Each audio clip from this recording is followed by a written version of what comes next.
Hola, ¿qué tal? Me encuentro en este momento en Coyoacán, una de las zonas más emblemáticas de la Ciudad de México. Es una zona muy especial, con tintes prehispánicos, coloniales, y es en este sitio que ha inspirado a escritores, a artistas, y hoy vamos a tener una especial entrevista con el fotoperiodista, escritor Chico Sánchez. Acompáñenme.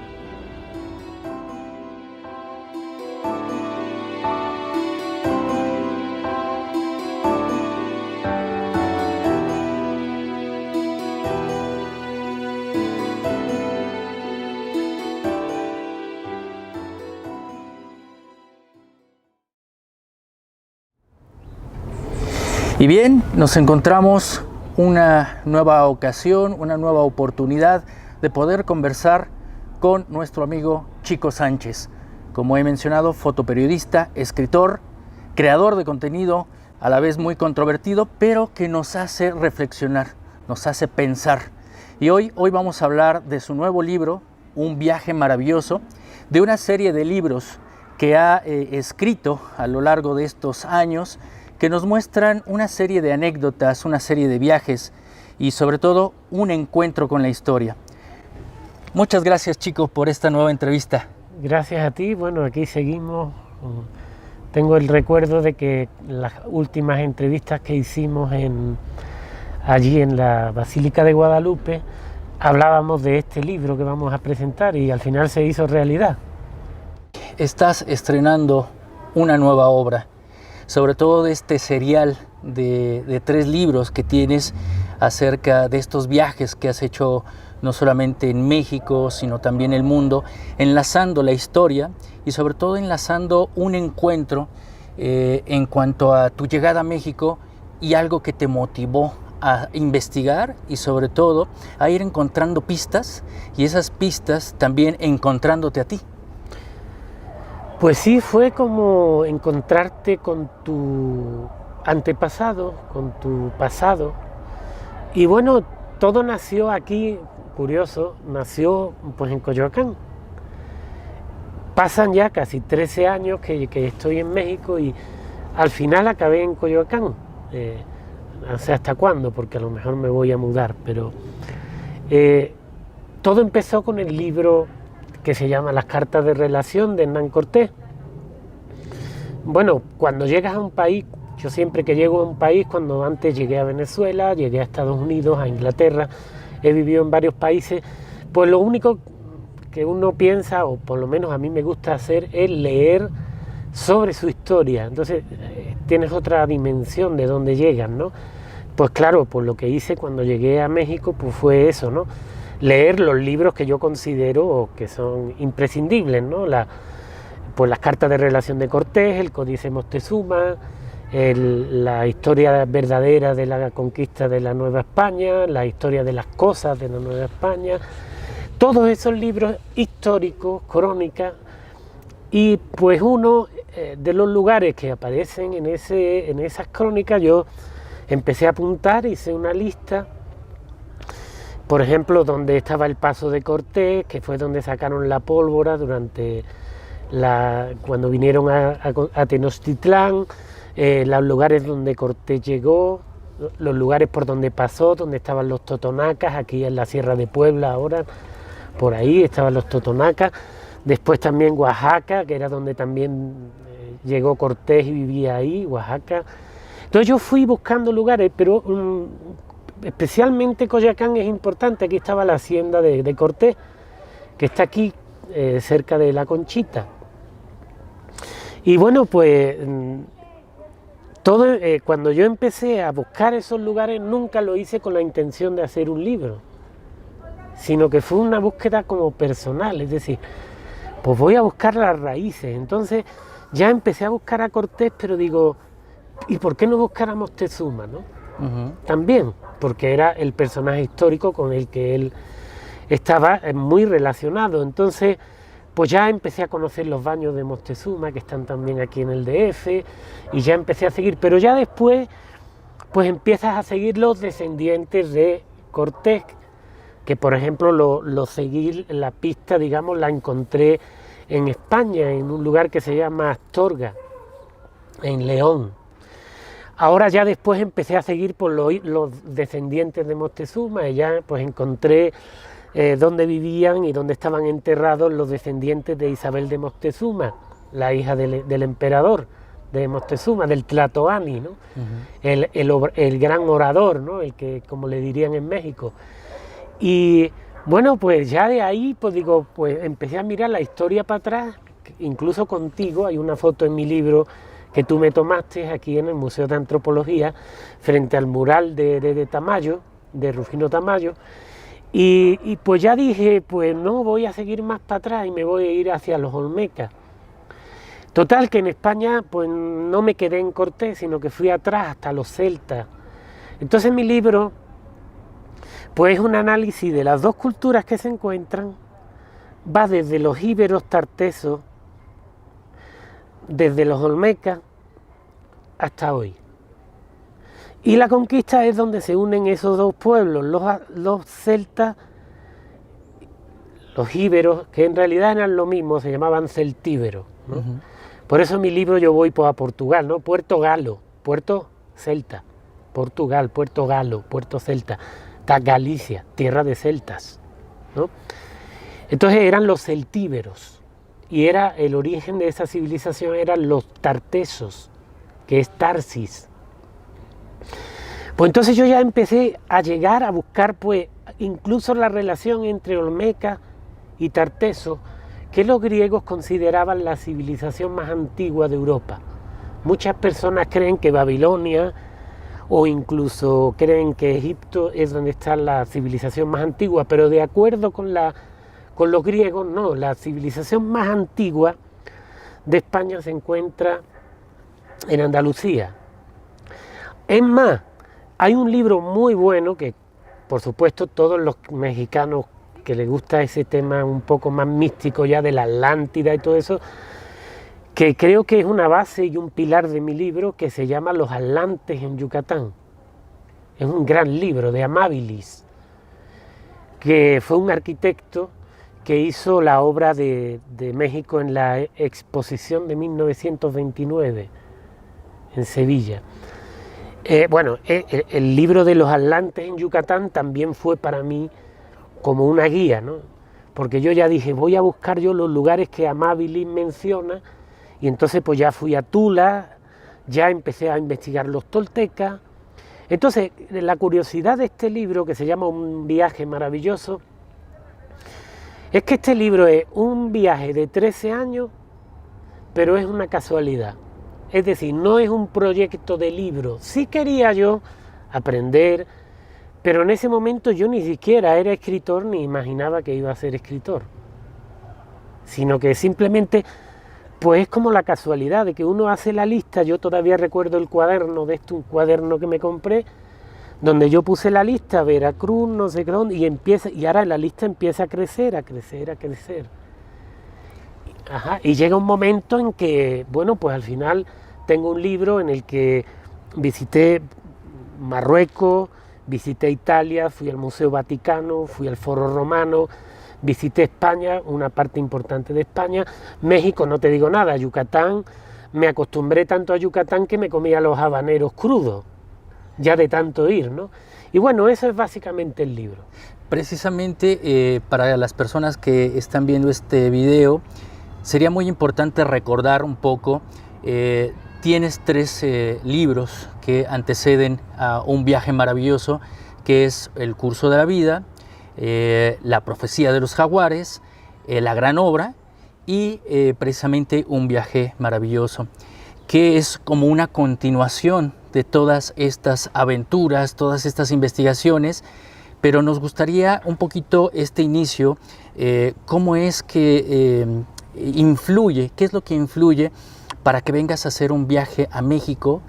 Todo lo que hablas en La profecía de los jaguares, hay mucho contenido que vas descubriendo y que vas dejando precedentes para dejar pistas de lo que tal vez la historia no nos ha contado, y es un punto de vista totalmente diferente. Pues fíjate, yo creo que aquí la vida y el destino tienen mucho que ver. Yo un año antes de venir a vivir a México, muchas veces en la vida vamos a vivir aparte de impresiones. Quiero decir, tú puedes llegar a un lugar y tener una mala experiencia y te puedes llevar una muy mala impresión de un lugar. Y puedes llegar a un lugar que a lo mejor no es tan bueno para ti, pero te puedes llevar una buena experiencia. A mí con DF me pasó eso. Yo antes de venir a vivir a México, pero contra el destino no se puede luchar, yo vine en una visita al DF, invitado por unos amigos cuando era periodista, yo me considero ahora ex periodista, y tuve muy mala experiencia del DF. La verdad, qué mala experiencia. Comida que me cayó mal, después estábamos en un lugar y era un poco peligroso, no recuerdo dónde era la zona, y veía yo cómo robaban y todo. Total, que todo lo que me pasó en aquella visita fue terrible. Y yo no parecía como el de, yo qué sé, yo casi prometí que yo nunca volvería a esta ciudad. Pero el destino es el destino. Al año estaba yo viviendo aquí. ¿Cómo y por qué? Eso es muy largo de explicar. Pero claro, ya la segunda vez que vine fue todo lo contrario. Es decir, por eso digo lo de las impresiones. Pues con la historia pasa igual. Yo creo que mi libro, ese es el valor que tiene. Mi valor es, el valor de mi libro, Un viaje maravilloso, por eso lo llamo Un viaje maravilloso, es que mi libro analiza el punto de vista de la historia, de lo que fue México, de cómo fue fundado, quiénes fueron sus fundadores, y yo incluyo a Pacal en la construcción de este país, ¿no? México. Incluso Pacal, yo diría, en mi libro, pero no lo voy a adelantar, en mi libro yo replanteo un poco la historia de la fundación de México, el nombre de México y sobre todo de quién era Pacal. Llegué a la conclusión de que Pacal, que ese no es su verdadero nombre, era más importante de lo que nosotros creemos. Es decir, no es simplemente un maya más, o es un personaje muy importante en Mesoamérica al completo. Pero aquí entran los viajes, aquí entra muy importante también mencionar que cuando yo llego aquí, yo venía de Venezuela, de ser corresponsal fotógrafo, colaborador de agencias internacionales, diarios, etcétera. Era fotoperiodista, como tú me presentaste. Y entonces, pues cuando yo llego y empiezo a hacer esos viajes que yo apunté en una libreta, no con la idea de hacer un libro, yo empiezo a tomar fotografía. Pero me compro una grabadora porque yo quería grabar sonidos y hacer montajes con sonido. Y yo llego con la idea de abandonar un poco el periodismo, que es muy inmediato. Tú tomas fotos por la mañana, las mandas por la noche, investigaciones muy cortas, muy superficiales, casi no investigan ni nada. Y yo dije, voy a hacer lo contrario. ¿Qué es lo contrario? Lo contrario es hacer libros de fotografía. Entonces yo hice unos libros que tuvieron, gracias a Dios, bastante aceptación, que se llamaron México Alma Natural, México Alma Esencial, México Alma Majestuosa. Esos tres los hice con AM Editores, y también con AM Editores, pero con Banorte hice unos que se llaman México con Alma y México Místico. Entonces esos 5 libros de fotografía, junto con los 4 libros nuevos, son un viaje por México. Por eso que no es que lo concluya, pero casi, por eso se llama Un viaje maravilloso. Porque yo voy buscando huellas, ¿no? A mí me gusta contar la anécdota. Yo llego a León por casualidad a hacer el Camino de Santiago, y yo llego a un pueblo y lo veo todo lleno de tiendas de cacao. Parecía México. Digo, mira, tienda de cacao, una foto de Pacal. El gimnasio se llama Chivalbá. Todo maya, todo mexicano, mesoamericano. Yo digo, pero ¿esto cómo es? Aquí en medio de Castilla. Y claro, pues yo regreso a los pocos años y descubro que ahí pues vivían descendientes de Malinchín y de Cortés. Entonces, un poco así en mi libro. Y estos libros de fotografía me llevaron a estos libros que son prácticamente el diario de lo que me sucedió mientras que hacía los libros de fotografía. Una cosa que estuvo muy bien, volviendo a lo que estaba diciendo, que es que yo grabé muchísimas entrevistas, pero no lo hice, como te digo, casi ni consciente, sino que yo llegaba a Calakmul y le pedía permiso al guía y grababa lo que él me decía. Y yo preguntaba por cosas que no son oficiales. Entonces yo empecé a conocer los lugares desde dentro. Entonces ya en Palenque, por ejemplo, pues ya yo le decía al hombre, por favor, no me cuente lo que ya está en los libros, porque eso yo lo puedo encontrar en el libro. Cuénteme usted cosas que hable aquí la tradición. Me acuerdo en Ekbalam, en Valladolid, esa ciudad maya que aparece en mi libro, que es un lugar clave para comprender lo que eran los mayas, ¿no? Ekbalam, su mural de la boca del monstruo de Xibalbá. Después recuerdo también, por ejemplo, Toniná, otro lugar importantísimo en Ocosingo, Chiapas. Toniná, donde están los soles de cabeza invertida, con los pelos así, están los seres alados. Después yo empecé a buscar los seres alados que están en Cabá, Yucatán. Después los duendes, empecé a buscar los aluches. La representación más importante de aluches se encuentra en Yaxchilán. También hay aluches en Osquintoc, al sur de Mérida. Después pues me tocó ya, buscando los aluches, visitar las cuevas mayas, que para los mayas eran muy importantes, como Loltún, Calcetoc, Actumusil, quizá la más importante de todas. Entonces, mi libro es una amalgama. ¿Por qué? Porque yo lo mismo voy y estoy en un pueblo de Portugal viendo los códices, Madrid y Dresde, por ejemplo, de Mayapán, de los mayas toltecas, que estoy en Marruecos, o que estoy en Belice, o que estoy en Guatemala, y en todos lados voy a encontrar una relación. Entonces eso creo que es lo más bonito del libro, por eso es un viaje maravilloso. Y un viaje maravilloso que antecede a un trabajo que ya en un momento ya nos contarás, porque ese lenguaje, hicimos ya alguna vez una entrevista de ese lenguaje de la fotografía, hoy ya como ese trabajo de escritor, pero también eres creador de contenido, de video, ¿no? En donde también cuentas, y ya nos darás en algún momento ahorita de la entrevista, nos darás tu canal de YouTube, porque precisamente esta parte cultural la has capturado y has creado contenido de toda esta amalgama de pueblos, de provincias que has visitado aquí en México. Y me gustaría que nos comentaras, porque es un libro muy interesante, La profecía de los jaguares. Un viaje maravilloso es una continuación, es un hilo conductor. ¿Cuál es la diferencia entre estos dos libros? La diferencia de los dos libros es que el primero, La profecía de los jaguares, diríamos que es un libro muy mexicano. Es el México mágico. Es decir, es un libro que se podría acercar más a Castañeda, Carlos Castañeda, a ese tipo de pensamiento mágico, que es una especie de mestizaje del misticismo católico con el indígena mesoamericano que viaja en los sueños, ¿no? Es decir, sería... Y el libro de La profecía de los jaguares es un enfoque místico de profecía, en el cual yo hago una recopilación de muchas profecías de los Itzáes de Petén, profecías de Tikal, en Guatemala.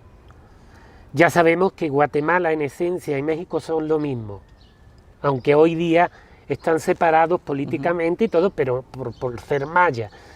Y las ciudades, incluso, por ejemplo, en mi libro La profecía de los jaguares también está Belice. Belice, la ciudad de Caracol, era hermana de la ciudad de Calakmul. Mirador de Guatemala, yo he estado en las dos ciudades y están muy cerca, es decir, básicamente lo mismo, Mirador en Guatemala y Calakmul. Entonces, ¿qué pasa? Mientras que La profecía de los jaguares es una visión mística de los mayas, es una visión mística del mestizaje de lo que es México, y es una recopilación de profecías, todo, digamos que diríamos como ambientado en lo que me sucedió, porque lo que es curioso de esos libros es que yo voy a decir la verdad, yo soy muy mal escritor. Digo por qué. Me refiero, no es que mis libros estén mal, me refiero, hay escritores que son capaces de inventarse una historia, ¿no? Y se inventan, yo soy incapaz, yo solo puedo escribir lo que me sucede. Son anécdotas. Son anécdotas, pero... No es novela. No es novela, pero la verdad, tú lo miras y parece que me lo inventé, pero no, tengo fotos de que todo lo que escribí me sucedió. Es ilustrado. Es ilustrado.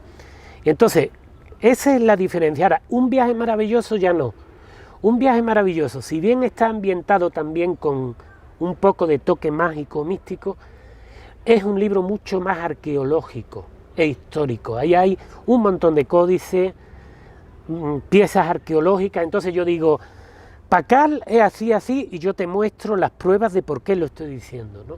Entonces es un libro mucho más, diríamos, entre comillas, científico, un viaje maravilloso.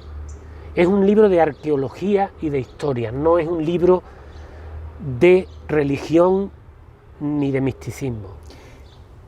En tus libros, como El curso de la vida, también involucra esta parte anecdótica de las tradiciones mexicanas, porque has viajado a diferentes partes del país. Sin embargo, te enfocas en la parte maya. ¿Cuál es esa esencia que te atrapa para enfocarte en la profecía de los jaguares hacia lo maya y da esa continuación a un viaje maravilloso, porque ya se trata de una investigación in situ, documentada, que hace la gran diferencia y suma a lo que podría darle forma a lo que se puede manejar históricamente, porque sí has participado en darle un enfoque distinto? Fíjate, pues lo de los mayas, pues yo conozco todas las culturas, ¿no? Por ejemplo, los toltecas, ¿no? Muchos más, totonacas, cholultecas, todo eso los he estudiado, ¿no? En los mayas hay algo, o en Yucatán hay algo para mí que me hace a mí pensar, aunque ya se sabe, digamos, que los olmecas son los padres, pero hay algo en Yucatán que me hace a mí pensar que todo el origen de Mesoamérica está ahí. Y sobre todo, a mí lo que más me atrajo de Yucatán es algo irracional, diríamos, desde el punto de vista lógico. Es decir, yo no me atraigo por los mayas por un pensamiento, sino que es una cosa que, como una familiaridad que yo tengo. Yo cuando llego a Yucatán, es una anécdota que no creo que nunca he contado. Yo cuando llego a Yucatán, a mí me pasa una anécdota muy curiosa en la ciudad de Yaxchilán. Estas son cosas que, bueno, alguna gente dice, bueno, eso es casualidad, otros le dicen déjà vu o no sé. La cuestión es que yo llego a Yaxchilán y yo estoy con unas personas allí y yo digo, aquí hay una pirámide, hay que bajar, y sube, y había un camino cortado con un árbol muy estrecho, una cosa así, cabe una persona en medio de la selva. Y yo inconscientemente, sin darme cuenta, digo, vamos a coger por aquí que se llega más rápido. Vamos por este camino. Claro, cuando llegamos a ese lugar, la persona que venía conmigo me dice, oye, ¿y tú cómo sabías que se puede tomar por este camino, ¿no? Ese tipo de cosas es lo que a mí con Yucatán están, ¿no? Yo estoy muy pegado a Yucatán. Y ya te digo, lo del destino, que es inevitable, porque yo prometí no volver a DF. Y al año estaba viviendo en DF, entonces no hay escapatoria. Lo digo de broma. Cuando es tu destino, es tu destino. Y yo creo que los mayas o Yucatán, pues hay algo con Yucatán que yo no he podido resistir. No he podido resistir ir a Yucatán. Tengo muchas anécdotas para estarnos aquí horas, porque Yucatán es un lugar mágico. Podría contar una anécdota que es muy bonita también de Yucatán, es que pues yo tuve la fortuna de participar en, que eso lo explico en el libro mejor, en la recuperación del juego de pelota maya.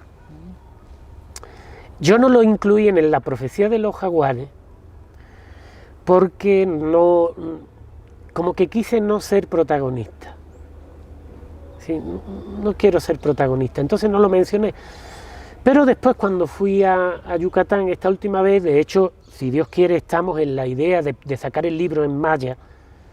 No sé si se ha podido traducir ya, porque está todo, como está todo muy trastocado ahora mismo, ahí está todo parado. No sé yo cómo va la situación, pero si Dios quiere, se va a sacar en maya, se va a sacar en español y en maya el libro.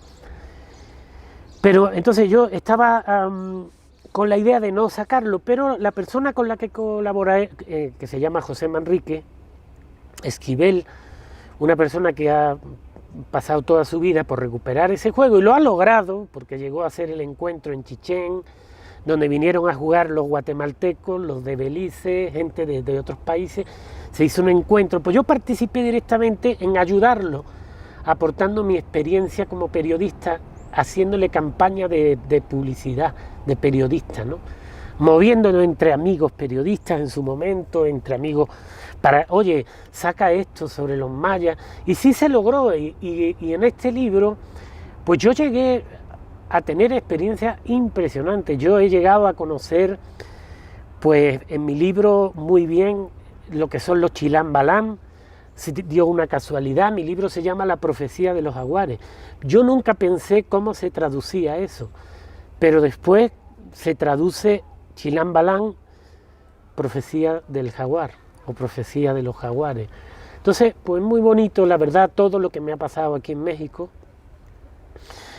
Yo confío en que no se pierda todo esto, porque esto está en riesgo.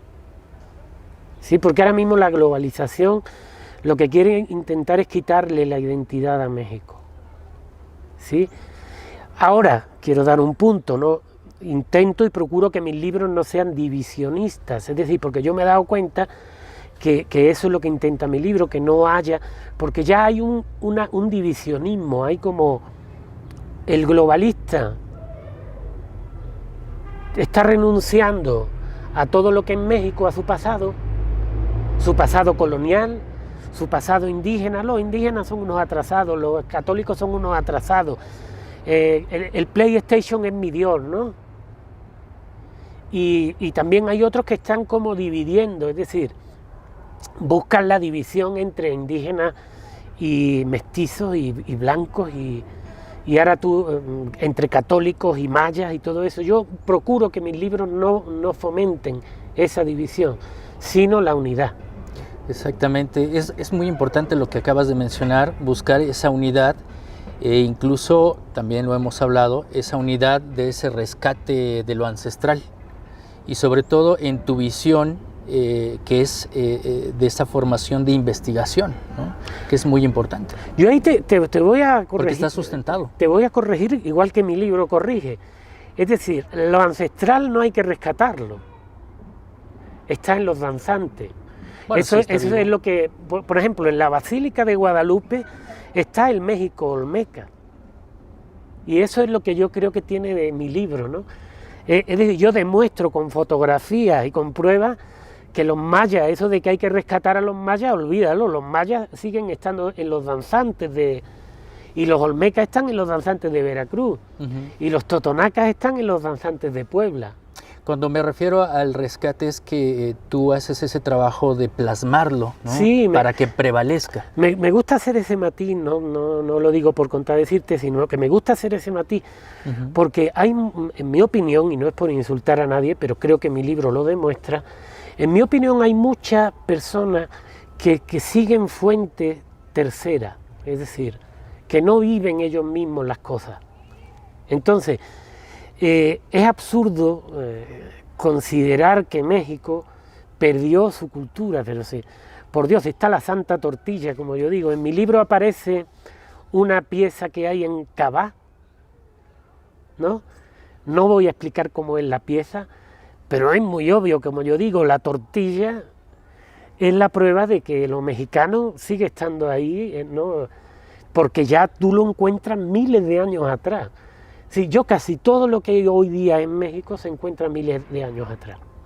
Ahora, hay una cosa más fascinante que creo que muestra mi libro, que es que las similitudes que había y que hay entre, por ejemplo, íberos y celtas con olmeca.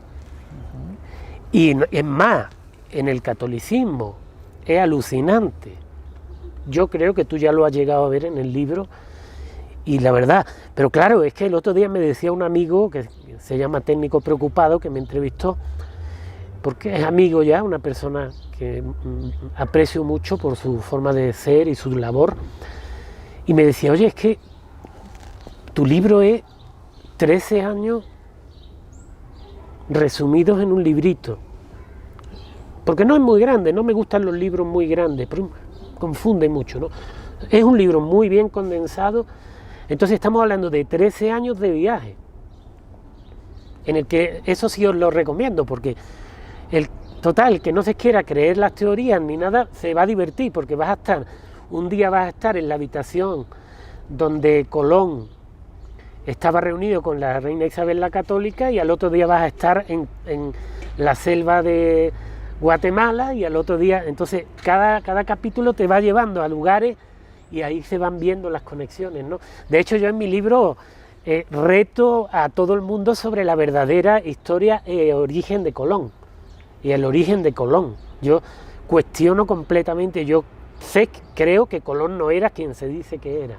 Esa es una de las partes importantes de tu libro, porque pasamos de la profecía de los jaguares, que es este estudio maya, toda esta visión que tú le das a través de tu lente, a través de tus escritos, a través de tus anécdotas, y pasas de venir a México y a indagar en pues, la historia de Colón, Cortés, Moctezuma, y te regresa a Europa, ¿no? Por esos viajes tan increíbles y esas anécdotas que vas contando en el libro.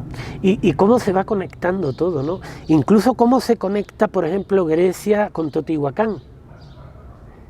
Ahora, te dicen, puede ser casualidad, vale, ¿no? Vamos a entrar en el juego de la casualidad. Pero eso no le quita la magia a las cosas. Es decir, Teotihuacán, por ejemplo. Las anécdotas de Teotihuacán me atrevo en mi libro a descifrar los murales de Tetitla, un lugar que conoce poca gente, que está en Teotihuacán, está en el palacio de Tetitla, un lugar que yo recomiendo visitar mucho. Es muy pequeñito, pero tiene unos murales donde está la creación según los teotihuacanos. Igual que nosotros tenemos el Génesis en la Biblia, pues los teotihuacanos tienen pintada la creación ahí en un mural. Entonces, pues, voy haciendo las conexiones, y de ahí quizá la parte del libro que es más, como tú dices, controvertida, o puede ser la que es menos oficial, es la parte donde yo ya voy hacia la Atlántida, por el libro de Amabilis de los atlantes en Yucatán. Y aquí es donde entran, pues, otra cosa que yo, con la ayuda de un gran investigador que se llama Joao Capas, que tiene Capas Insectozoo en Vilarruiva, Portugal, que él es un gran experto en los códices mayas y que su historia aparece en la profecía de los jaguares. Pues por medio de él, pues yo, y aportando también algunas de mis análisis, hacemos una exposición de lo que significa el mural de San Bartolo en Guatemala y el Códice de Madrid. Y claro, es alucinante, porque el mural de San Bartolo yo le hago los paralelismos con el Génesis y es impresionante. Es decir, la creación de Adán y Eva de una forma clara y obvia están en los murales mayas. Eso va al cielo, ¿eh? Ahora, yo digo, ¿qué tiene mi libro? Eso sí lo puedo garantizar yo. Todo, la fotografía, quitando unas cuantas y algunos códices, que todo es mío en persona. No hay nada que yo haya sacado de una fuente externa. Porque yo me di cuenta en historia que la historia son como los rumores de lo que está pasando ahora, del miedo, ¿no? O los rumores de los amoríos, ¿no? Fulanito habló con tal, entonces el que se lo cuenta al otro ya lo estaba besando, y el tercero ya se casaron, ¿no? Así es el rumor. Pues yo me he dado cuenta que entre historiadores y arqueólogos pasa eso mucho. Es decir, uno escribe un libro de Chichén, otro lo lee en Inglaterra, lo interpreta y escribe otra cosa, y ahora cuando llegas al cuarto historiador no tiene nada que ver con la realidad. Mi libro para nada es así, mi libro todo es en persona, incluyendo lo que cuando yo hablo de Italia, de Roma, yo estuve allí, tengo la foto. Cuando hablo de Marruecos, Tánger, porque Tánger es una ciudad de las más importantes de la historia de África y de Europa. Por eso Tánger es el lugar que yo menciono en mi libro. Entonces yo tuve vivencias, ¿no? Y experiencia, más que teoría. Mi libro no es un libro de teoría, es un libro de vivencia y de experiencia. Hay algo muy importante, precisamente la experiencia da un matiz diferente, y algo que caracteriza tus libros es que utilizas un lenguaje de analogía, pero sobre todo ese juego de palabras en donde te vas a la fuente de la interpretación original, ¿no? La etimología, por ejemplo. Claro, la etimología, fíjate, hay ciertos libros que cuando tú los lees, en mi opinión, ya casi que dejas de leer. No es que dejes de leer, pero me refiero, yo me leo el Mahabharata de la India, el poema épico de Vyasa, la historia de Krishna, Arjuna. Pues bueno, después leerme el Código Da Vinci, pues no puedo, es imposible. Con los libros de historia pasa igual. Tú te lees el Códice Moctezuma y después te lees un tocho así de interpretaciones arqueológicas, antropológicas, no sé cuánto. Ahora, yo he descubierto que en los libros antiguos se encuentra la verdad, pero también en los lugares, ¿no? Yo siempre pongo un ejemplo. Yo fui a Ekbalam, que es una ciudad que yo recomiendo, al norte de Valladolid. Los que creen con esto de la nueva normalidad, que yo le llamo la nueva, y me vaya a disculpar, no quiero ofender a nadie, la nueva subnormalidad, los que creen que van a vivir Chichén Itzá o Ekbalam en un video, no. Los videos son como las señales de tráfico. Tú puedes ver una señal de tráfico que pone Camino de Santiago y tú puedes darle mucha utilidad a esa señal, porque bueno, dice Camino de Santiago para allá, pero tú nunca vas a ver el Camino de Santiago si tú no lo caminas tú. Caminante se hace camino al andar, ¿no? Entonces, esa es la parte importante, ¿no? Que hay que visitar los lugares. Y por ejemplo, yo uno de los lugares, como digo, que recomiendo es al norte de Valladolid, Ekbalam. Pues bueno, yo tuve que ir muchas veces a Ekbalam para conocer la clave de Ekbalam. Yo no lo encontré a la primera. Yo primero fui 2 días, hablé con uno, hablé con otro, después fui otra vez 2 días y hablé con uno y hablé con otro, después fui 3 días, después fue un día, después... Entonces cada vez que iba a Yucatán pasaba por Ekbalam y hablaba con alguien diferente. Hasta que ya en una de las veces ya encontré a un joven que me contó las historias que le contaba a su abuelito. Y de ahí fue donde yo descubrí cosas que eran increíbles y que después la arqueología me comprobó. O por ejemplo, a Teotihuacán tuve que ir muchas veces. De hecho, recuerdo de los que dije primero hace bastante tiempo a nivel personal, bueno, a nivel a lo mejor de redes, cuando yo dije, no, es que en Teotihuacán por fuerza tenían que haber relación con los mayas. Y eso creo que fue hace un año que ya empezó como a... Porque tenía para mí toda la lógica, pero ¿por qué? Porque yo hago una cosa que creo que no hacen los academicistas, o que no hacen... si tú investigas a los mayas solo desde los museos y desde los libros, pues tú vas a tener una idea acertada, pero parcial. Ahora, si tú te vas a un pueblo y tú hablas con la gente del pueblo y vas al museo, tú te vas a dar cuenta que estas personas del pueblo te van a dar unas pistas y después vas tú al museo y ahí está lo que te dijeron ellos, ¿sí? Me pasó mucho eso en Oxkintok y Actumusil, que son dos lugares protagonistas de mi libro, y su guía Lourdes de Jesús me ayudó mucho para este libro. Y claro, ella te dice, mira, este es un duende, esto, y ahora tú ya te vas al museo o lees lo que es la parte códice, y tú dices, oye, mira, coincide lo que me dijo Lourdes y lo que está en el códice. Entonces, eso yo creo que es la gran diferencia de mi libro a todos los libros que yo leo.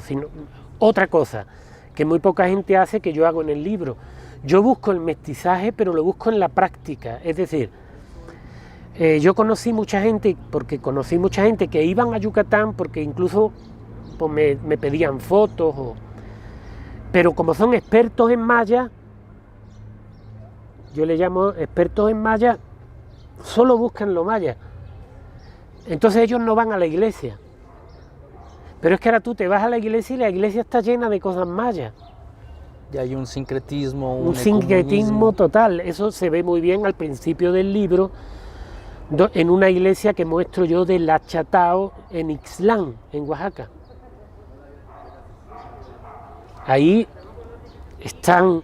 Oaxaca es un lugar también importantísimo en mi libro. Hay una parte muy importante que hay que resaltar de tu trabajo, porque una es la parte que investigas y nos pones en tu libro, en ese enfoque, las tradiciones, la parte mesoamericana, la parte prehispánica, pero también hay que darle nuevamente un nuevo significado al mestizaje, porque sí hay la parte originaria, pero indiscutiblemente hay un mestizaje. Y hay que reconocerlo, hay que integrarlo, salir de toda esa parte ya de esa división de tiempos antiguos. Y hoy estamos viviendo un nuevo tiempo que precisamente en tu libro te lleva a ese viaje a Europa y vas en búsqueda, veo anécdotas en tu libro, en esos lugares en búsqueda de Moctezuma y por ejemplo en Cáceres, ¿no? También la parte religiosa que tenemos con la Virgen de Guadalupe, que es también otro tema muy interesante, pero vas a hacer toda una serie de viajes y de investigaciones que precisamente nos dan esa integración del mestizaje y intercultural también.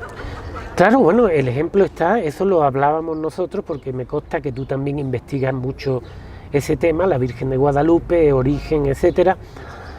Pues sí, yo fui al monasterio de Guadalupe de Extremadura, de Cáceres, porque si yo no voy a Guadalupe, ¿cómo voy a escribir de Guadalupe? Es decir, bueno, puedo a lo mejor trabajar a partir de imágenes y tiene validez, no digo que no tenga validez, no le quito la validez, pero me refiero, lo que yo voy a descubrir cuando yo voy a un lugar, nunca en la vida lo puedo descubrir por medio de un libro o un video, nunca en la vida.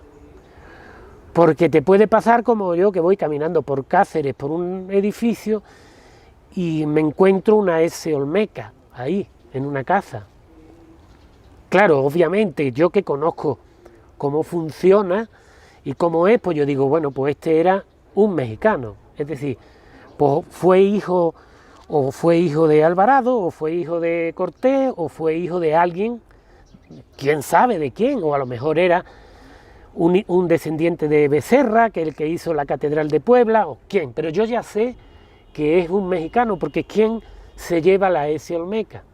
Es, por ejemplo, tú le preguntas a un castellano leonés, un leonés, ¿por qué hay tanto cacao en Astorga? Todos van a saber que proviene de América, pero a lo mejor no todos los castellanos saben que ahí vivía el conde de Tepatitlán, por ejemplo. Que claro que si tú vives en México y tú ves Tepatitlán y tú ya sabes que es mexicano, ¿no? Porque es un nombre súper mexicano, ¿no? Pero, entonces, ¿qué sucede? Mi libro también es bonito, creo yo, porque rescata eso, ¿no? Nosotros estamos aquí y lamentablemente, tristemente, tanto mexicanos como portugueses, como españoles, como guatemaltecos, tienen un desconocimiento de su propia cultura y de su propio país, de su propia historia, que a mí me parece asombroso. Sí, es asombroso. Un ejemplo. Uno ve las antiguas figuras mayas y llevaban el pelo como así, se lo pelaban así y se ponían una cresta así larga, ¿no? Eso es porque ellos eran los hombres del maíz. Y como el elote tiene sus pelitos, pues ellos se ponían el elote en la cabeza. En representación. En representación del elote. Mira que parece una tontería para mucha gente. Sin embargo, imagínate, eso todavía, tú te vas aquí a algunos barrios del DF y todavía lo hacen. Hay una memoria ahí. Es una memoria viva, es decir, ese es maya y es tolteca, ¿no? Y ahora ese lleva una cruz aquí y una Virgen de Guadalupe. Entonces lleva los dos mundos, ¿no? Yo creo que, claro, la Virgen de Guadalupe, si Dios quiere, yo sacaré un libro, si me lo permite Dios, y vemos qué sucede, cómo va esto, porque bueno, estamos en unos momentos muy turbulentos y no sabemos qué puede pasar y hasta dónde podré llegar, pero si yo puedo, yo sacaré mi libro de la Virgen de Guadalupe. Pero yo creo que no hace falta nada más que irse a la Virgen de Guadalupe, a las peregrinaciones, que yo, en mi opinión personal, sin entrar en política, yo creo que todo esto que se está haciendo es para prohibir esa cultura, a ver si la pueden destruir. Yo creo que estamos viviendo un momento muy parecido a esos cambios de época cuando llegan los árabes a España y destruyen toda la cultura. Pues ahora los globalistas están intentando destruir toda nuestra cultura, cerrar nuestros museos, prohibir nuestras celebraciones, prohibir nuestra gastronomía. ¿Para qué? Para que los nuevos niños ya no quieran ir a Chichén Itzá a conocer su pasado, sino que quieran ir al centro comercial a comprarse un juguetito de la multinacional de turno. Entonces esto es una guerra por la historia y por la cultura. Esta es la esencia de hacer un libro o una serie de libros, porque están muy bien entrelazados. ¿Esa es la intención que tienes? Por ahora tengo la intención de hacer un parón, porque la verdad que he escrito 4 libros, como en 3 años me parece que he hecho 5 o 6 libros, ya perdí la cuenta.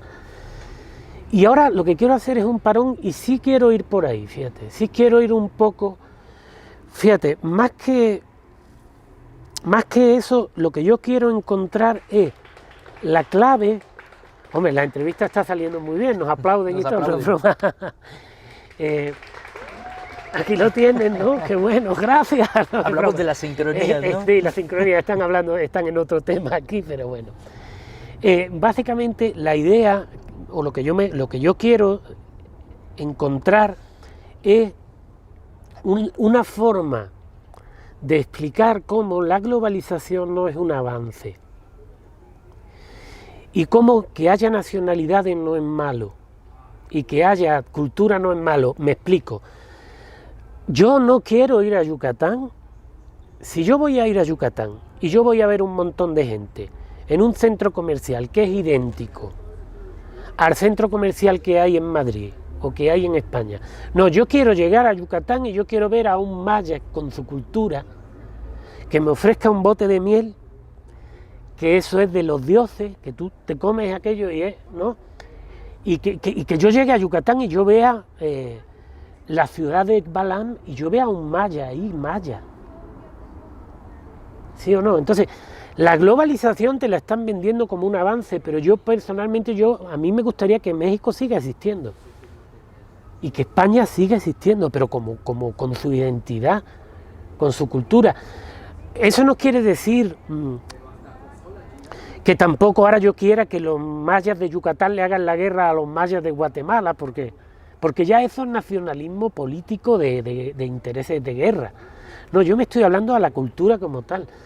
Entonces yo, sin ser mexicano, pues me pregunta mucho la gente, oye, ¿por qué tú has hecho ese gran esfuerzo? Porque sí, la verdad que hacer 5 libros de fotografía así, como de gordos y con muchas fotografías y tantos años de viaje y todo, defendiendo a México cuando ni siquiera, dicen la gente, es que ni siquiera es tu país. Pero bueno, eso no es verdad. México no será mi país. legalmente, porque sí tengo una desafortunada casualidad, no quiero yo decir que, no quiero que se malinterprete y que se piense que el ministerio lo hizo mal ni nada. Yo tengo la desafortunada casualidad de que yo hice el examen para ser mexicano y ahora me hizo falta un requisito, después me mandaron un correo, el correo no me llegó, después yo pedí otro correo, no me llegó, después esto, después... Total, que pasó un año y perdí mi nacionalidad, pero yo ya en teoría debería ser legalmente mexicano, ¿no? Pero no es por culpar a nadie, no, al revés, las cosas en la vida pasan así. Hubo conmigo 7 que se examinaron y a la semana eran mexicanos. A mí me tocó esa mala suerte, del fortuna, ¿no? Pero, ¿qué pasa? Es que México pues era Nueva España. Es decir, yo aquí veo muchas cosas que es como un viaje al pasado. A mí me gusta poner una anécdota. Hay un lugar en España que se llama Antequera. Significa ciudad antigua, y Antequera es una de las ciudades más antiguas de Occidente, muy desconocida, pero bueno, yo tuve la experiencia de ir con mi hermano y entrar en una plaza de Antequera y fue como la película estas de la Matrix y todo eso, era Oaxaca, es decir, nosotros cruzamos un cruce y era Oaxaca. Esto es Oaxaca. Y Oaxaca se llamaba Antequera. Entonces, un poco, pues seré un hombre antiguo, a lo mejor ya el progreso me venció, a lo mejor soy un anticuado, pero a mí no me gustaría, o yo valoro mucho México, y yo pienso que México, pues, no se debe perder. Sí, que México es una de las naciones, en mi opinión, más importantes de este planeta, aunque no es que digo que sean más importantes que otras, pero me refiero en cuestiones de riqueza cultural, histórica. Es que esto es único, porque aquí está la herencia griega romana de los españoles, aquí está la herencia de los árabes, porque cuando Isabel la Católica toma Granada, hay una conversión, se calcula, de 60.000 musulmanes. Muchos de ellos se vienen a América, pero ya se llaman Juan Sánchez, pero el hombre se llamaba un mes antes Abderramán no sé cuánto. ¿Sí? Por eso aquí tenemos el alfajor argentino, ¿no? Que es árabe, alfajor, es un nombre árabe. O tenemos las caribeñas mueven mucho la cintura, porque los árabes que vinieron a América prefirieron quedarse en las zonas más caribeñas, más calurosas.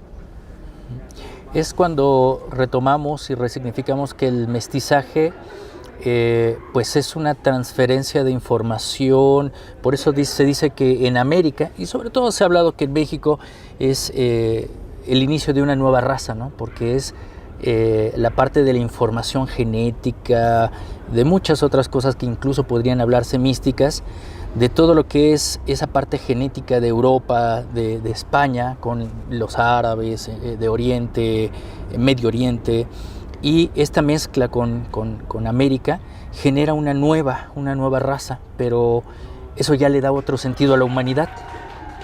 Claro, es que fíjate, el racismo, yo digo, ¿no? El racismo es como todo. Se puede usar, es como la historia, puede ser un arma de doble filo. Sí, el hecho de que haya una raza, bueno, pues, por ejemplo, Yucatán, por ejemplo, los mayas. Sí, ahora, si yo quiero ir a los mayas y imponerle que sean todos blancos con los ojos azules, pues ya eso es un racismo criminal, ¿no? Pero si el maya, pues yo tengo el ojo verde y él lo tiene marrón, pues yo no me voy a enfadar con él ni él conmigo, ¿no? Entonces, el juego de la raza, siempre que se habla, a mí me gusta hacer ese matiz, ¿no? De que políticamente se usa mucho para dividir. La misma guerra de castas, por ejemplo, yo he hecho esa experiencia de irme a Campeche y yo he seguido la guerra de castas, que no tiene nada que ver con los españoles, es posterior, ¿no? Es más, fue después, ¿no? La guerra más importante de castas. yo llegué a visitar todos esos lugares, ¿no?, de cómo se hace el racismo. Ahora sí es evidente y es verdad que se creó una nueva raza. ¿Por qué? Porque mientras que a lo mejor el inglés, el francés y el alemán pues tenían un cierto clasismo y ellos veían en el indígena, no se mezclaban, no se casaban, no. Pues no, el español no tenía esa cultura. ¿Pero por qué? También hay que entender la historia de Inglaterra. Es decir, España era, cuando los españoles vienen aquí, España era una amalgama, era un montón de cultura. ¿Y por qué? Muy sencillo, yo vivo cerca, desde mi pueblo, donde yo me crié en España, donde yo iba antes todos los años, ahora me lo prohibieron con la dictadura científica, pero yo desde mi pueblo veo África. Ahora, ¿qué pasa? Como España está en el paso entre África, Europa y América, España siempre fue el lugar de paso. Entonces todo africano que iba a ir desde Egipto hasta España, cruzaba por España. ¿Por qué? Porque por el norte es mucho más difícil. Los Pirineos, los Alpes, lo otro es mucho más difícil. Ahora por el norte de África es muy sencillo y por el Mediterráneo más. Entonces, ¿qué pasa? Desde los mismos fenicios, eso aparece en mi libro. Yo nací en un pueblo que al lado está una ciudad que se llama Iptusi, que esa ciudad probablemente sea, de niño yo tenía la ilusión y sigo con ella, de demostrar que tiene que ver con Tarsis o con lo que llaman la Atlántida. ¿Y qué pasa? Pues ahí está la ciudad de Iptusi, que era una ciudad fenicia. Entonces, ¿qué pasó? En España todos los pueblos que querían cruzar de Europa a África pasaban por España. Y entonces por eso hay tanta riqueza ahí. Entonces ahí estaban todos los pueblos. Entonces, ¿qué pasa? El español no tenía esa mentalidad que podía tener un vikingo o lo otro, que tenía menos mezcla, digamos, sino que el español era una amalgama de todo. De hecho, ahí cuando en 1492 convivían los musulmanes, los judíos y los cristianos. Y lo que hizo Isabel la Católica, porque yo tuve fortuna, porque si fijáis los libros de Hernán Cortés, cuando los lees o de estos, ellos hablan mucho de la fortuna en mayúsculas. Es decir, son muy creyentes y la Virgen María, Nuestra Señora y Cristo y todo, pero también tenían la parte pagana, digamos, ¿no?, de la fortuna. Ellos, que es la diosa Fortuna de los griegos, la traían, ¿no? Yo tuve mucha fortuna de que mi hermana estudiara en Granada biblioteconomía y tenía todas las cartas de Isabel la Católica originales, pero en fotocopia. Entonces, aunque yo es verdad que no lo estudié en profundidad, pero yo tuve la fortuna de que mi hermana, porque es un castellano que no se entiende muy bien, que mi hermana me enseñara esas cartas, me las leyera y me explicara lo que pasó en realidad que está en esas cartas. Y yo me sorprendí que todo era mentira, lo que me habían contado sobre Isabel la Católica y todo. Y ahí es donde nace en mí una inquietud también de decir, oye, entonces si todo lo que me han contado de Isabel la Católica y Fernando el Católico es mentira, lo que me han contado de Cortés a lo mejor también, o lo que me han contado de esto a lo mejor también. Y ahí empieza a crear una inquietud en investigar la leyenda negra. Y ahí es donde empecé yo a investigar. Ahora dirá la gente, ¿de dónde saca tanto tiempo este hombre? Es que es como el de la Matrix. No es broma, no. ¿Qué pasó? No tengo afición a la televisión. Yo veo a lo mejor al año. Bueno, la última vez que fui al cine fue hace 15 años, ¿no? Pero yo veo a lo mejor al año 10 películas. Y las películas que veo son películas que las veo con una intención. A lo mejor ahora este año he visto más películas porque estoy estudiando los griegos. Entonces veo todas las películas de los años 30, 50, 70 y voy viendo los cambios y voy viendo que coincide y después leo los libros. Por ejemplo, La Odisea. Y de ahí voy sacando, entonces ahí sí le doy yo utilidad al cine, ¿no? Pero yo, ver una película de estas de Hollywood, pues no lo he hecho. Yo creo que la última fue hace 13 años. Veo El Señor de los Anillos, La Matrix, las 4 que yo veo que creo que pueden tener un poco de interés. Tampoco me gustan los deportes. Yo llevo sin ver un partido de fútbol, podría hacer fácilmente 12 o 13 años, o sin ver un partido de tenis. Entonces, pues yo he sido un poco, como yo digo, pues yo prefiero estar, cuando voy a Yucatán, pues en vez de estar viendo un partido de fútbol o una película en el hotel, pues yo prefiero irme con un maya, meterme en la selva, hacer de comer allí un té con el árbol de pimienta y tomarme un té escuchando lo que él me cuenta de su abuelo. Precisamente esa es la intención con este título, es como lo observo yo, que nos invitas a hacer un viaje maravilloso, porque todos estos viajes te han dado otro matiz, otra interpretación, y también colaboras con esta nueva realidad de información, como a veces lo podemos decir, pero también yendo a esta parte final de la entrevista, que nos compartas esa invitación a leer tu nueva obra y también que nos compartas, ya yendo en esta ruta final, hacia dónde va Chico Sánchez. ¿Qué sigue? ¿Qué sigue? Bueno, yo primero, sobre lo de mi obra, yo le garantizo a la persona que lo adquiera, yo le garantizo que ese libro le va a fascinar. Da igual que sea español, mexicano, alemán, chino, da igual, ese libro es fascinante. Si eres mexicano, portugués, español, hombre, es un libro que te va a hacer que tú te replantees quién eres tú y de dónde viene.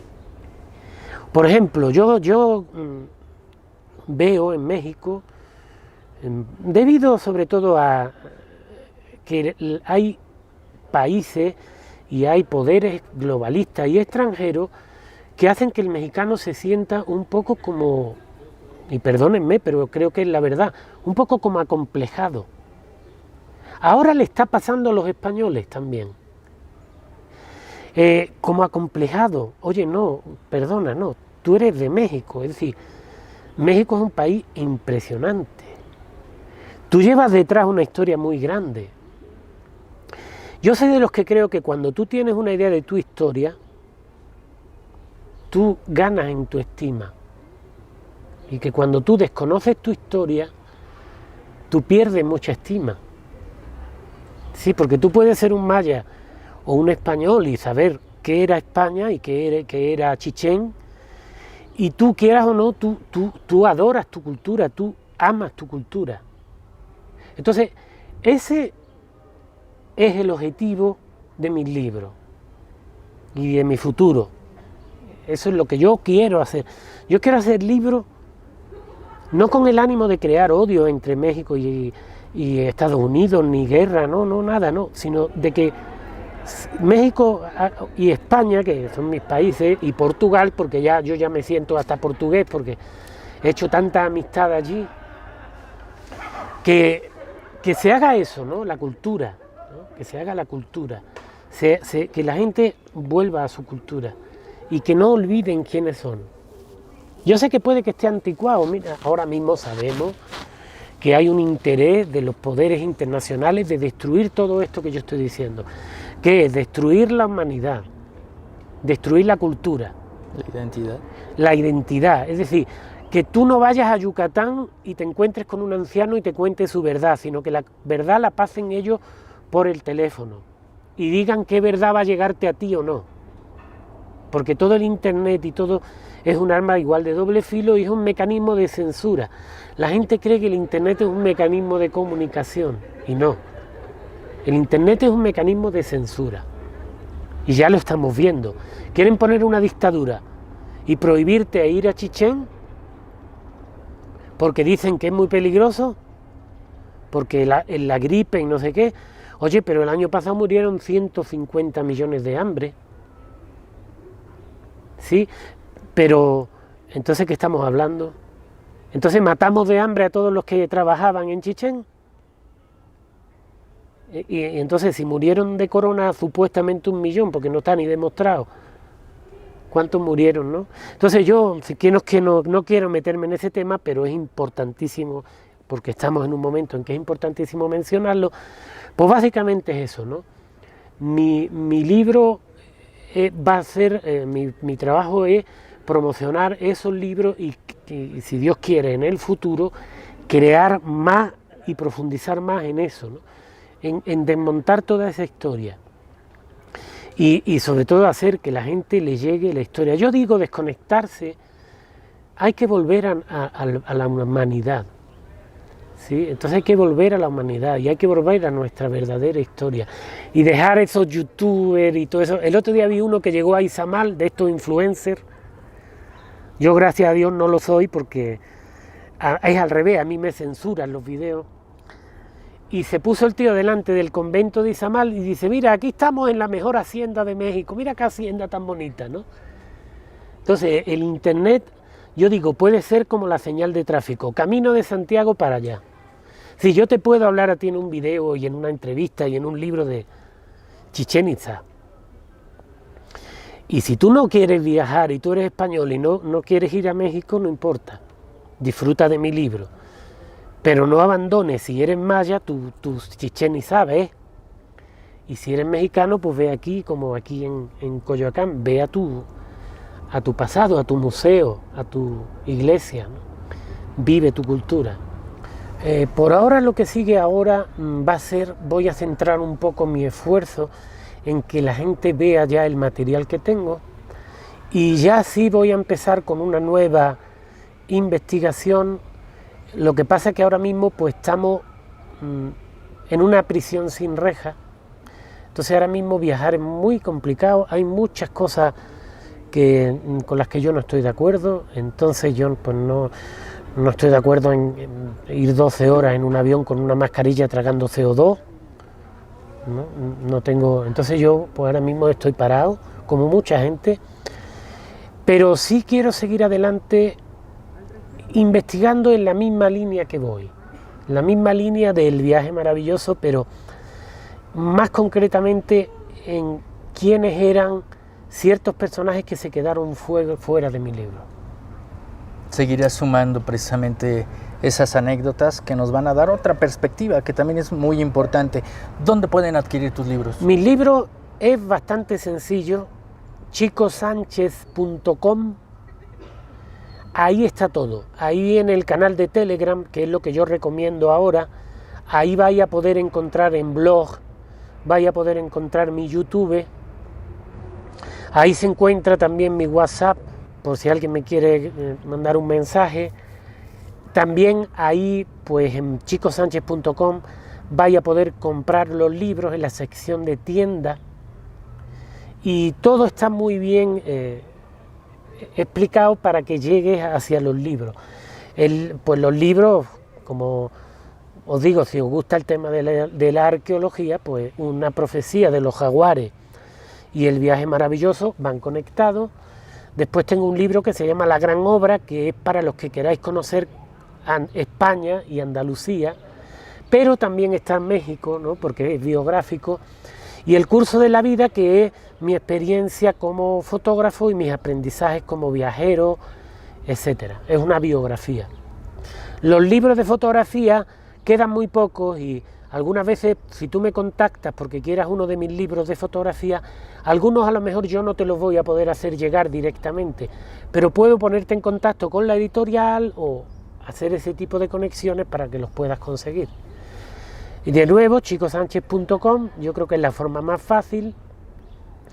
Y bueno, agradeceros muchísimo, bueno, y agradecerte a ti, Leobardo, ya es un clásico, ya seguimos haciendo entrevistas, y agradecerte mucho, eres protagonista de mis libros ya, y también de la magia de que, pues hablábamos de hacer un libro, recuerdo en el pasado, cuando estábamos una vez ahí en la Basílica de Guadalupe, y que íbamos a sacar el libro La profecía de los jaguares, que uno de los capítulos más importantes es los colibríes, los mensajeros de los dioses, y aparece un colibrí detrás, me acuerdo de esa anécdota, tú eres testigo, y está grabado.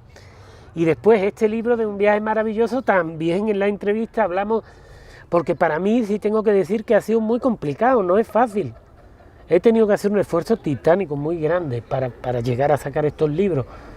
Primero porque no son libros que van por la corriente oficial, y no quiero culpar que yo esté censurado ni nada, sino que es más fácil cuando tú cuentas la historia que los poderes globalistas o los poderes que quieren controlar el mundo quieren vender.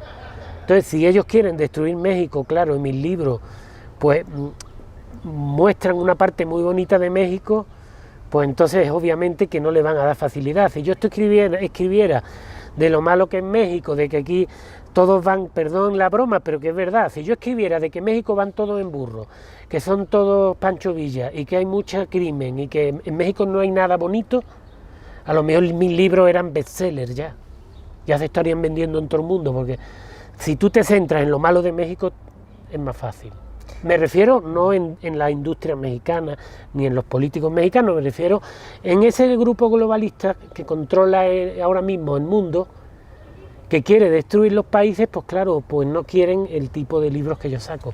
Yo quiero agradecerle a todo el mundo, ya terminando, empezando por ti, a todo el mundo que me está apoyando, comprando los libros y haciéndome donaciones, etcétera, porque así es como yo estoy logrando hacer este paso adelante. Y somos una comunidad y somos hermandad, y bueno, Dios quiera que podamos seguir así y poco a poco pues sigamos sacando lo mejor de México, que es lo que parece aquí que todo el mundo quiere olvidar. Y no el México folclórico, el México telenovela, no, el México cultural, el México histórico, la nación que... Os cuento una anécdota, y yo hablo mucho, mis entrevistas son muy largas, os cuento una anécdota. En México hay un laberinto, yo lo conocí hace muchos años, es el laberinto más importante del mundo, es más importante que Egipto. Es decir, el laberinto de Actumusil en Yucatán es más importante que el laberinto de Grecia y el laberinto de Egipto. Sin embargo, nadie lo conoce, ¿estás de acuerdo, no? Uh-huh. Muy poca gente, en mi libro creo que hablo de ello. Entonces, pues bueno, eso, rescatar un poco ese México rico y mágico.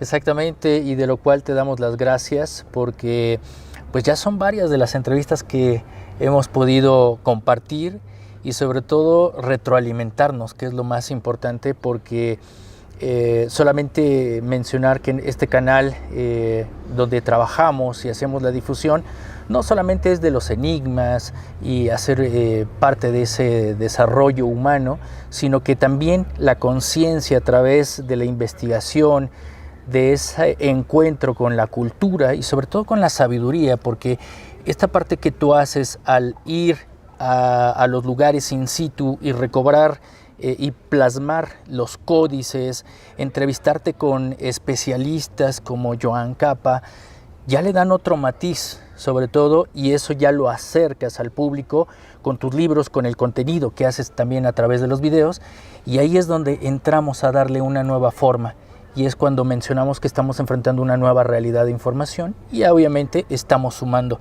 y te lo agradezco mucho, Chico. Hombre, yo te agradezco también muchísimo, y bueno, yo soy una voz, tú lo sabes, porque cuando nos conocimos fue precisamente en una conferencia sobre códices mayas. ¿Te acuerdas de Luis Yáñez, que hizo un gran esfuerzo, Luis Yáñez, de compilar un montón de códices, sí, y todo, que fue una experiencia, es un rescate, ahí sí, una experiencia impresionante.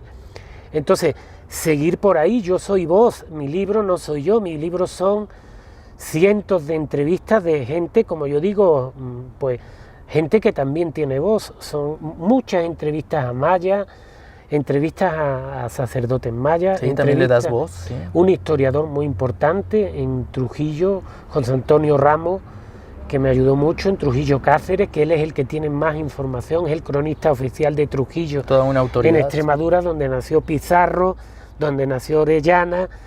Alvarado nació en Badajoz, pero no, ahí en el mercado de Trujillo era donde se venían para América, ahí es donde estaba el reclutamiento, digamos. Entonces, bueno, pues sigamos adelante, si Dios quiere, y esperemos que pronto pues podamos ver también un libro tuyo. Y os repito que yo os agradezco muchísimo, chicosanchez.com. Gracias, Leobardo, y esperemos que pronto hagamos otra entrevista. Así es, porque hay mucho por qué contar, por relatar y sobre todo estas experiencias que también pues vamos trabajando para hacer llegar material que nos haga pensar, sobre todo no creer sino pensar, que es lo que en estos momentos es lo que nos hace sobrevivir y seguir adelante hasta estos tiempos que nos ha tocado vivir. Muchísimas gracias, Chico Sánchez. Gracias a ti y a todos. Es un honor siempre platicar contigo y nos encontramos en una nueva entrevista y recuerden esta frase que es muy importante: estamos enfrentando una nueva realidad de información. Hasta la próxima.